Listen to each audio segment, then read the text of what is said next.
শিক্ষকদের বাড়ি ভাড়া এক সময় ৬০ থেকে ৭০% হতে পারে। শুনলেন শিরোনাম, এবার বিস্তারিত।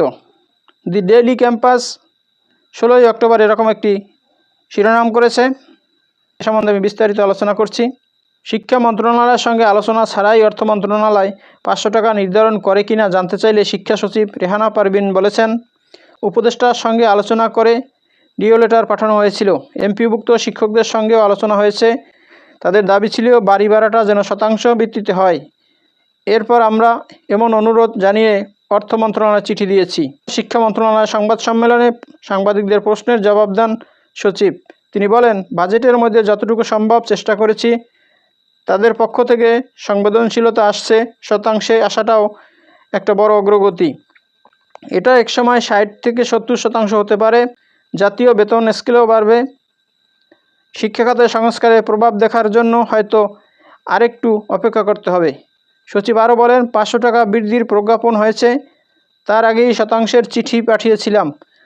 তবে ৫ই অক্টোবর প্রজ্ঞাপনের পর এর সিদ্ধান্ত পুনর্বিবেচনার আহ্বান জানিয়ে চিঠি দিয়েছিলাম। আমরা প্রতি মুহূর্তে বিষয়টি নিয়ে কাজ করছি। অর্থ বিভাগের সঙ্গে ধারাবাহিক যোগাযোগ হচ্ছে। অর্থ উপদেষ্টা ও সচিবের সঙ্গেও যোগাযোগ হচ্ছে। মন্ত্রণালয় ৫% বাড়ি ভাড়া দিতে চাইলেও শিক্ষকরা ন্যূনতম 10% চাইছেন। সেক্ষেত্রে সমাধানে না এলে শিক্ষকদের আন্দোলন এবং শিক্ষা প্রতিষ্ঠানে চলমান অচলাবস্থার সমাধান কী হবে, এমন প্রশ্নের জবাবে অন্তর্বর্তী সরকারের শিক্ষা উপদেষ্টা অধ্যাপক চৌধুরী রফিকুল আবরার বলেন, সমাধান যদি আমাদের হাতে থাকতো অবশ্যই করতাম। তাদেরকে বলেছি, আসুন আমরা আলাপ করি।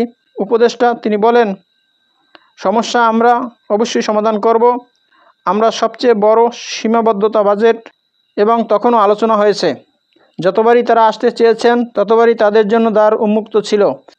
প্রথমে যেটা ছিল ১,০০০ থেকে ২,০০০ টাকা করার কথা, আগের মন্ত্রীর সময়ও এ দাবি তোলা হয়েছিল। যথাযথভাবে সংশ্লিষ্ট মন্ত্রণালয়ে আমরা এটা জানিয়েছি। পরবর্তীতে তারা সিদ্ধান্ত এক প্রকার দিলেন ৫০০ টাকা।